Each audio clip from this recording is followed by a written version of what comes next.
Hello everyone, welcome back to my channel. আমি প্রীতি। তোমরা সবাই কেমন আছো? আজকে আমি সপ্তম শ্রেণীর ছাত্রছাত্রীদের জন্য নিয়ে এসেছি বিজ্ঞান বিষয়ের অতীব একটি গুরুত্বপূর্ণ অধ্যায় চুম্বক।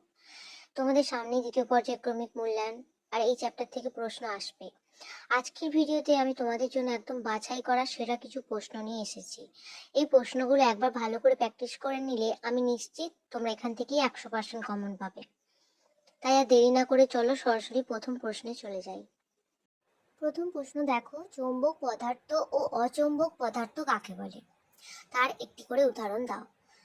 চৌম্বক পদার্থ, চুম্বক যে যে পদার্থকে আকর্ষণ করে তাদের চৌম্বক পদার্থ বলে। যেমন লোহা, নিকেল, কোবাল্ট, এগুলোতে দেখবে চুম্বকটা লোহা, নিকেল, কোবাল্ট আটকে যায়।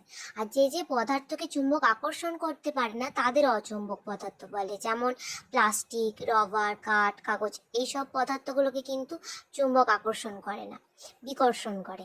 তারপরে দেখে নিই 2 নম্বর প্রশ্ন। ম্যাগনেটাইট হলো ড্যাশ চুম্বক। ম্যাগনেটাইট হলো প্রাকৃতিক চুম্বক, কারণ এটা প্রকৃতি থেকে সরাসরি পাওয়া যায়, তাই এর নাম ম্যাগনেটাইট। এর থেকে এসেছে ম্যাগনেট। ড্যাশ থেকে ম্যাগনেট নামটি এসেছে, ম্যাগনেটাইট থেকে ম্যাগনেট নামটি এসেছে। তারপরে 4 নম্বর প্রশ্ন, প্রাকৃতিক চুম্বক ও কৃত্রিম চুম্বকের পার্থক্য লেখো। দেখো, প্রথম, এই চুম্বক প্রকৃতিতে পাওয়া যায়, প্রাকৃতিক চুম্বক। এবং কৃত্রিম চুম্বক, চৌম্বক পদার্থকে বিশেষ উপায়ে এই চুম্বকে পরিণত করা হয়। 2 নম্বর, এটি হলো এক ধরনের পাথর। প্রাকৃতিক চুম্বকটা আর কৃত্রিম চুম্বক, এটি হলো আসলে চৌম্বক পদার্থ যাকে চুম্বকে পরিণত করা হয়। প্রাকৃতিক চুম্বক, এই চুম্বকের আকর্ষণ ক্ষমতা কম, আর কৃত্রিম চুম্বকের আকর্ষণ ক্ষমতা বেশি। প্রাকৃতিক চুম্বকের আকর্ষণ ক্ষমতা ইচ্ছা মতো পরিবর্তন করা যায় না, কৃত্রিম চুম্বকের আকর্ষণ ক্ষমতা ইচ্ছা মতো পরিবর্তন করা যায়।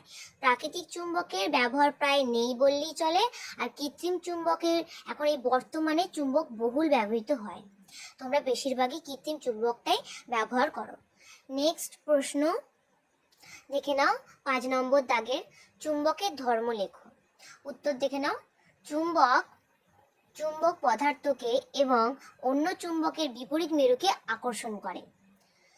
আর 2 নম্বর পয়েন্ট, চুম্বক স্বাধীনভাবে ঝুলিয়ে দিলে সর্বদা উত্তর দক্ষিণে মুখ করে থাকে। 3 নম্বর, চুম্বক আরেকটি চুম্বকের সমমেরুকে বিকর্ষণ করে। মানে উত্তর উত্তর দিক হচ্ছে বিকর্ষণ করে, আর উত্তর দক্ষিণ দিক বিপরীত দিক আকর্ষণ করে। যদি চুম্বককে স্বাধীনভাবে ঝুলিয়ে দিই তাহলে সেটা সর্বদা কোন দিকে মুখ করে থাকবে? উত্তর দক্ষিণে মুখ করে থাকবে।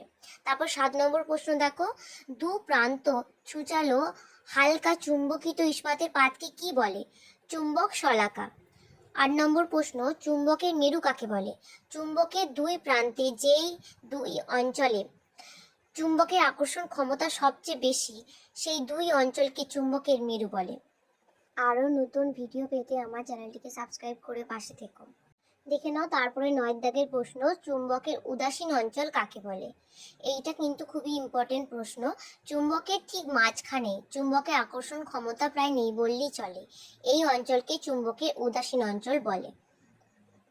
তারপরে প্রশ্ন, চুম্বকের দুই মেরুর মধ্যবর্তী দূরত্বকে কি বলে? চৌম্বক দৈর্ঘ্য। চৌম্বক দৈর্ঘ্য সমান চুম্বকটির জ্যামিতিক দৈর্ঘ্য গুণিত 0.86। তারপরে প্রশ্ন, চুম্বকের উত্তর ও দক্ষিণ মেরু যোগ করলে যে সরল রেখাংশ পাওয়া যায় তাকে কি বলে? তাকে চৌম্বক অক্ষ বলে। নেক্সট প্রশ্ন, চৌম্বক ক্ষেত্র কাকে বলে? একটি চুম্বকের চার ধারে যে স্থান জুড়ে ওই চুম্বকের আকর্ষণ বা বিকর্ষণ ধর্ম কাজ করে তাকে ওই চুম্বকের চৌম্বক ক্ষেত্র বলে। তারপরে প্রশ্ন, চুম্বকের বিপরীত মেরু পরস্পরকে কি করে? আকর্ষণ করে। বিপরীত মেরু যেমন এস আর এন, মানে নর্থ আর উত্তর দিকটা পরস্পরকে আকর্ষণ করবে, কিন্তু যদি আমরা নর্থ আর নর্থ একসাথে রাখি তাহলে ওটা বিকর্ষণ করবে। তারপরে প্রশ্নে দেখো, চুম্বকের সমমেরু পরস্পরকে বিকর্ষণ করে। তারপরে 16 নম্বরে প্রশ্ন, চৌম্বক আবেশ কাকে বলে? উত্তর, চুম্বকের কাছে কোনো চৌম্বক পদার্থ আনলে সেই পদার্থটি সাময়িকভাবে চুম্বকে পরিণত হয়, এই ঘটনাকেই চৌম্বক আবেশ বলে। দেখে নাও তারপরে প্রশ্ন, একটা মেরু বিশিষ্ট চুম্বক পাওয়া কি সম্ভব? না, একটা মেরু বিশিষ্ট চুম্বক পাওয়া কখনোই সম্ভব নয়। যেমন তুমি যদি একটা চুম্বককে মাঝ বরাবর ভেঙে দাও বা কেটে দাও, তাহলে ওটার কিন্তু একদিকে নর্থ আর একদিকে সাউথ থাকবে। উত্তর দক্ষিণ মেরু দুদিকেই থাকবে। তুমি যতই ওটাকে ছোট করে কেটে দাও, যত ভাগেই ভাগ করে দাও, তার দুটো মেরু থাকবে, কখনোই একটা মেরু হবে না। চুম্বকের ধর্মগুলি লেখো।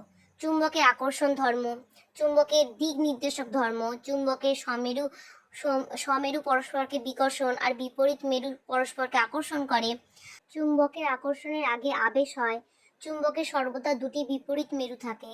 মেরুবিহীন চুম্বক পাওয়া সম্ভব, কিন্তু একক মেরুর অস্তিত্ব নেই, যেটা আমি বোঝালাম এইমাত্র। এরপরে কোন টপিকের উপর তোমরা এরকম আরো ভিডিও চাও, তাও কিন্তু কমেন্টে জানাতে ভুলবে না। তারপরে প্রশ্ন দেখে নাও, তড়িৎ চুম্বক কাকে বলে? তড়িৎ প্রবাহের ফলে লোহা দণ্ডকের চুম্বকের পরিণত করা যায়। এই ধরনের চুম্বককে তড়িৎ চুম্বক বলে। দেখো, তারপরে প্রশ্ন, চুম্বকের 5টি ব্যবহার। এটা এভাবেও পড়তে পারে যে চুম্বকের 2টি ব্যবহার, বা আলাদা করে 2টি তড়িৎ চুম্বকের ব্যবহার লেখো। দেখো, তড়িৎ চুম্বকের ব্যবহারগুলো আমি নিচেতে দিয়েছি এবং চুম্বকের ব্যবহার আমি উপরে লিখেছি। দেখো, চুম্বক কোথায় কোথায় ব্যবহার হয়: লাউড স্পিকারে, সাইকেলের ডায়নামোতে, ফ্রিজের দরজায়।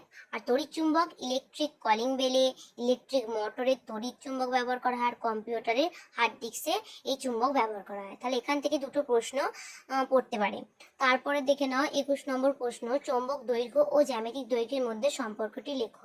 তাহলে চৌম্বক দৈর্ঘ্য ইকুয়াল টু কি জানলাম? জ্যামিতিক দৈর্ঘ্য গুণিত 0.86। তাহলে এরকমই একটা যদি অঙ্ক পড়ে, কোনো একটি দণ্ড চুম্বকের জ্যামিতিক দৈর্ঘ্য 9 সেন্টিমিটার হলে চুম্বকটির চৌম্বক দৈর্ঘ্য নির্ণয় করো। তাহলে দেখছো কত সহজ। তাহলে আমরা যদি সূত্রটা জানি, তাহলে 9 গুণিত 0.86, তাহলেই বেরিয়ে যাবে চুম্বকটির চৌম্বক দৈর্ঘ্য। দেখো, উত্তর হয়েছে 7.74 সেমি।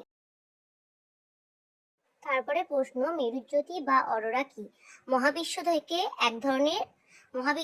এক ধরনের রশ্মি, মহাজাগতিক রশ্মি, ক্রমাগত পৃথিবীর দিকে ধেয়ে আসে। এদের অধিকাংশই হলো তড়িৎযুক্ত কণিকা।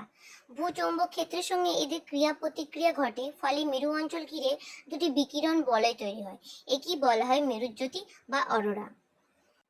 আর কয়েকটা মাত্রই প্রশ্ন তোমাদের কাছে রেখেছি। দেখো, পায়রার খুলি ও মস্তিষ্কের মাঝে কি থাকে?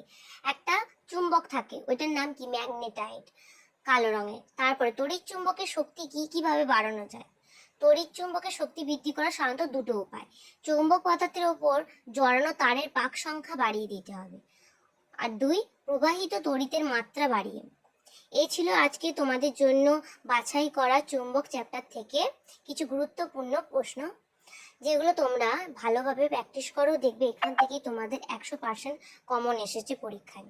আশা করি তোমাদের ভিডিওটা ভালো লেগেছে, এবং এরপরে কোন টপিকের ওপর তোমরা ভিডিও চাও সেটাও জানাতে ভুলবে না।